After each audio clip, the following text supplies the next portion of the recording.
अगर एक इंसान के अंदर कुछ करने की चाह हो तो इस ब्रह्मांड की सारी मुश्किलें मिलके भी उसे रोक नहीं सकती। ऐसे ही एक इंसान के बारे में बात करूंगा जिनकी लाइफ में एक के बाद एक नई नई प्रॉब्लम्स आती रही, लेकिन जब एक इंसान कुछ करने की ठान ले तो उसके लिए वो प्रॉब्लम्स प्रॉब्लम्स नहीं रह जाती। आज बात करूंगा फरीदा कालो के बारे में। ये एक मैक्सिकन पेंटर थी जो कि कलर्ड सेल्फ पोर्ट्रेट के लिए जानी जाती थी। इनके पेंटिंग्स की जो थीम होती थी वो हमेशा identity, the human body and death के ऊपर होती थी। बचपन से ही इन्होंने बीमारियों से जूझना शुरू कर दिया था। जब ये 6 साल की थी तो इन्हें पोलियो हो गया था, जिसकी वजह से इनकी एक टांग दूसरी टांग से पतली हो गई थी और 9 महीने तक इन्हें बेड पे भी रहना पड़ा था। जब ये पोलियो से रिकवर हुई तो इन्हें चलने में दिक्कत होने लगी थी, लेकिन ये दिक्कत इनके हौसले को डगमगा ना पाई। इन्होंने अपनी इस बीमारी से लड़ने के लिए सॉकर एंड स्विमिंग करना शुरू कर दिया था। 1922 में इन्होंने ऐसा ट्रेनी काम करना शुरू किया फर्नांडो फर्नांडिस के लिए, और फर्नांडो ने इन्हें ड्राइंग एंड कॉपी प्रिंटिंग के कुछ बेसिक सिखाए। जैसे इनकी लाइफ में कुछ ठीक होने लगा था वैसे ही 1925 में इनका एक बहुत बड़ा बस एक्सीडेंट हुआ जिसमें बहुत ज्यादा इंजर्ड हो गई थी और इनके 30 से ज्यादा ऑपरेशंस हुए थे।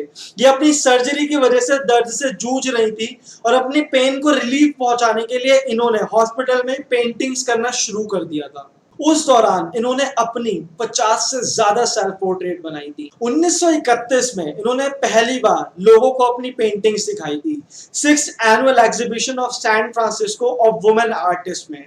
1937 में इनकी 4 पेंटिंग्स को शोकेस किया गया था, जो कि इनका पहला पब्लिक एग्जीबिशन था मैक्सिको में। 1938 में इन्होंने अपना पहला खुद का एग्जीबिशन किया था न्यूयॉर्क में, जिसमें इन्होंने अपनी 25 पेंटिंग्स को डिस्प्ले करा था, जिसमें से ज्यादातर इमीडिएटली बिक गई थी।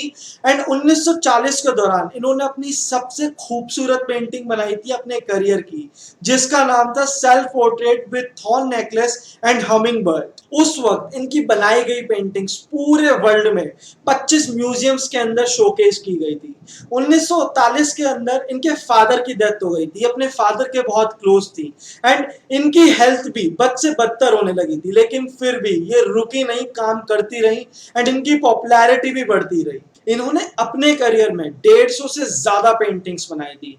इन्हें अपने काम की वजह से 1946 में national prize of arts and science में मिला था। इनकी हेल्थ प्रॉब्लम्स की वजह से 47 साल की उम्र में इनकी डेथ हो गई थी ड्यू टू लंग फेलियर। दोस्तों, जैसा आप सोचते हैं ना इस ब्रह्मांड से आपको वैसा ही मिलता है। बस दिक्कत इतनी सी है कि हमारी लाइफ में छोटी सी दुर्घटना घटती नहीं है, हम तुरंत ही नेगेटिव सोचना शुरू कर देते हैं और इस सृष्टि के नियम के अनुसार जैसा आप सोचते हैं वैसा आपको मिलता है। आपके बार बार नेगेटिव सोचने की वजह से आपको बार बार problems, challenges, obstacles, failures face करने को मिलते हैं। दोस्तों, यकीन मानिए, आप फिलहाल अपनी लाइफ में कितनी प्रॉब्लम्स क्यों ना फेस कर रहे हो, अच्छा सोचिए, पॉजिटिव सोचिए, आपको अच्छा ही मिलेगा। अगर आपको ये स्टोरी पसंद आए तो लाइक, कमेंट एंड शेयर जरूर कीजिएगा, और अगर आप पहली बार इस चैनल पे आए तो सब्सक्राइब करना मत भूलिएगा। कल फिर मिलते हैं एक नई स्टोरी के साथ।